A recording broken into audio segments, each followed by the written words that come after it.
Hello అండి. Welcome to my channel Suma cooking. ఈరోజు మన ఛానల్లో రెసిపీ వచ్చేసి ఒక కొత్త రకమైన స్నాక్ ఐటమ్ అండి. చూడంగానే పిల్లలైతే ఎగ్గిరి గంతేసి మరీ తింటారు. అంత రుచిగా ఉంటాయి. చేసుకోవడం కూడా చాలా సింపుల్గా ప్రిపేర్ చేసుకోవచ్చు.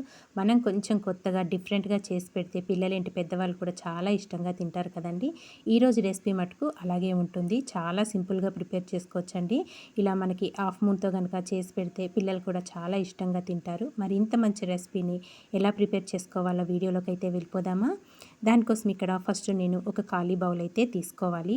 ఆ బౌల్లోకి 1 కప్పు వరకు గోధుమ పిండిని వేసుకోవాలండి. మనం ఏ కప్పుతోనైతే గోధుమ పిండి వేసుకున్నామో అదే కప్పుతో 1 కప్పు వరకు మైదా పిండి కూడా వేసుకోవచ్చు. మీరు మొత్తంగా మైదా పిండితోనైనా ప్రిపేర్ చేసుకోవచ్చు, లేదంటే మొత్తం గోధుమ పిండితోనైనా ప్రిపేర్ చేసుకోవచ్చు అండి. నేను ఇక్కడ గోధుమ పిండి సగం మైదా పిండి సగంతో ప్రిపేర్ చేస్తున్నాను.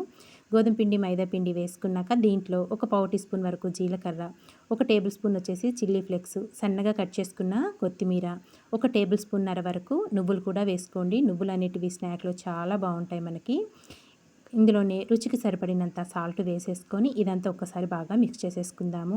రెండు పిండిలు కలిసే విధంగా మనం చిల్లీ ఫ్లేక్స్, నువ్వులు ఇవన్నీ వేసుకున్నాం కదా, చక్కగా పిండిలో కలిసే విధంగా కలుపుకున్నాక కొద్దిగా వాటర్ యాడ్ చేసుకుంటూ చపాతీకి అయితే ఎలా కలుపుకుంటామో పిండి ముద్దని సాఫ్ట్గా అలా కలిపేసుకోవాలి. ఇలా సాఫ్ట్గా కలిపేసుకున్నాక పైనుంచి 1 టేబుల్ స్పూన్ వరకు ఆయిల్ వేసేసుకొని మళ్ళీ ఇదంతా ఒక్కసారి కలుపుకొని ఈ పిండిని పక్కన పెట్టేసుకుందామండి. చక్కగా మనకు సాఫ్ట్గా నానుతుంది పిండి అనేది. తర్వాత మనం ఈ స్నాక్ చేస్తాము అనే ముందే ఒక 2 ఆలూని ఉడకబెట్టేసుకొని పొట్టు తీసేసుకొని ఇలా గ్రేట్ చేసుకోవాలి.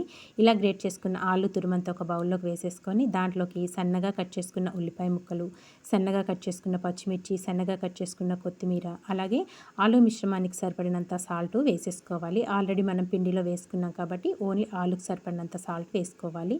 ఇందులోనే ఒక పావు టీ స్పూన్ వరకు ధనియాల పొడి, ఒక పావు టీ స్పూన్ వచ్చేసి గరం మసాలా కూడా వేసుకోవాలి. ఒక పావు టీ స్పూను అల్లం వెల్లుల్లి పేస్ట్ కూడా వేసేసుకోండి. ఇంకా కారం వేసుకోవాల్సిన అవసరం ఏం లేదండి. మనం చిల్లీ ఫ్లేక్స్ అలాగే పచ్చిమిర్చి మసాలాలు వేసుకున్నాం కదా, స్పైసీగా చాలా బాగుంటుంది స్నాక్ అనేది. ఇందులోనే ఒక హాఫ్ ముక్క వరకు నిమ్మరసం కూడా యాడ్ చేసేసుకొని ఇదంతా మెత్తగా మెదిపేసుకోవాలండి. చేతితో ఇలా చక్కగా కలిపేసుకోవాలి.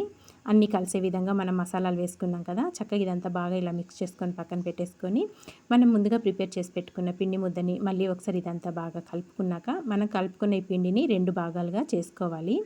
2 ఈక్వల్గా వచ్చే విధంగా 2 భాగాలకు ఇలా చేసేసుకోవాలండి. చూసారు కదా, ఇలా ప్రిపేర్ చేసేసుకోవాలన్నట్టు. తర్వాత కొద్దిగా పొడిపిండి వేసేసుకొని పల్చగా చపాతీ అయితే లాటించుకోవాలి. పొడిపిండి కొంచెం ఎక్కువ వేసేసుకొని చపాతీలాగైతే లాటించుకోవాలి. మరీ పల్చగా కాదు, అలానే మరీ మందంగా కాకుండా నేను వీడియోలో చూపించిన విధంగా చక్కగా ఇలా రోల్ చేసేసుకోవాలండి పల్చగా చపాతీనైతే.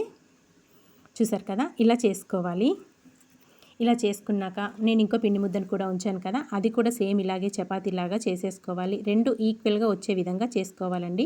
2 ఒకే సైజులో రావాలి మనకు చపాతీలు. నేను ఇక్కడ 2 చపాతీలు ప్రిపేర్ చేసుకున్నాక మీకు చూపించాను.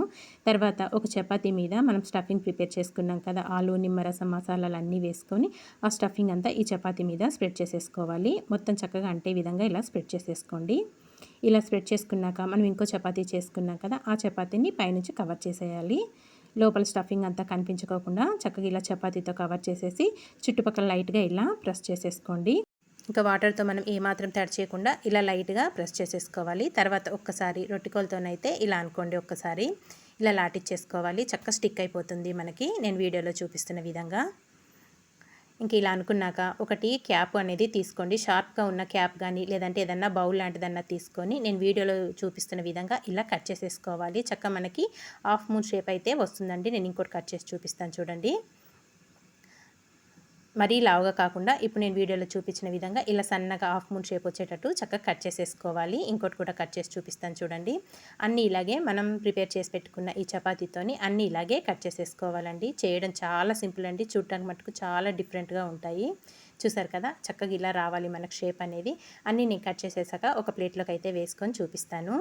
ఇక్కడ నేను అన్నీ ఇలా కట్ చేసేసుకొని ఒక ప్లేట్లోకి అయితే వేసేసుకున్నానండి. హాఫ్ మూన్ షేప్లో చక్కగా. ఇంకా మనకి డీప్ ఫ్రైకి అయితే ఆయిల్ పెట్టేసుకున్నాను. స్టవ్ పైన ఆయిల్ కూడా వేడైపోయింది ప్యాన్లో. ఇంక ఇప్పుడు మనం కట్ చేసి పెట్టుకున్న ఈ స్నాక్స్ అన్నీ 1 బై 1 ప్యాన్లో వేసేసుకోవాలి. మనకి ప్యాన్లో ఎన్ని పడతాయో అన్నీ 1 బై 1 వేసేసుకోవాలి. చాలా డిఫరెంట్గా ఉంటుందండి టేస్ట్ కూడా. మనం మసాలాలు వేసుకున్నాం, నిమ్మరసం ఇవన్నీ వేసుకున్నాం కదా, ఆలు లోపల స్టఫింగ్ అనేది చాలా బాగుంటుంది. ఒక పక్క చక్కగా ఫ్రై అయ్యాక వీటిని రివర్స్ చేసేసుకోవాలి. ఇంకో పక్క కూడా మంచి గోల్డెన్ బ్రౌన్ కలర్ వచ్చే వరకు ఫ్రై చేసుకోవాలి. మనకి పైన లేయర్ అనేది క్రిస్పీగా ఉంటుంది. అందులో మళ్ళీ నువ్వులు కూడా వేసుకున్నాం కదండి, ఆ నువ్వుల ఫ్లేవర్ కూడా చాలా బాగుంటుంది. తినేటప్పుడు టేస్టీగా చాలా బాగుంటుందండి. స్నాక్ మట్టుకు తప్పకుండా ట్రై చేయండి. రెండు వైపులా మంచి కలర్ వచ్చే వరకు ఇలా ఫ్రై చేసుకున్నాక వీటన్నిటిని ఒక ప్లేట్లోకి అయితే తీసేసుకుందాము. ఇలాంటి స్నాక్ ఐటమ్స్ కానీ వెజ్ నాన్ వెజ్ ఐటమ్స్ అయితే మన ఛానల్లో చాలా పోస్ట్ చేశానండి. తప్పకుండా వీలుంటే అవి కూడా చూడటానికి ట్రై చేయండి. తక్కువ టైంలో అయ్యేటియే నేను ఎక్కువ శాతం పోస్ట్ చేస్తుంటాను మన ఛానల్లో. తప్పకుండా అయితే చూడటానికి ట్రై చేయండి ఫ్రెండ్స్. ఇక్కడ ఇంకో వాయి కూడా ఇలాగే వేసేసుకొని వీటిని కూడా మంచి కలర్ వచ్చే వరకు రెండు వైపులా ఫ్రై చేసుకొని ఒక ప్లేట్లోకి తీసేసుకుందాము. ఇవి కూడా చక్కగా ఫ్రై అయిపోయినాయి కదా, మంచి గోల్డెన్ బ్రౌన్ కలర్ వచ్చేదాకా ఫ్రై చేసుకోవాలండి. అలా వస్తేనే మనకి పైన లేయర్ అనేది కరకరలాడుతూ చాలా బాగుంటుంది.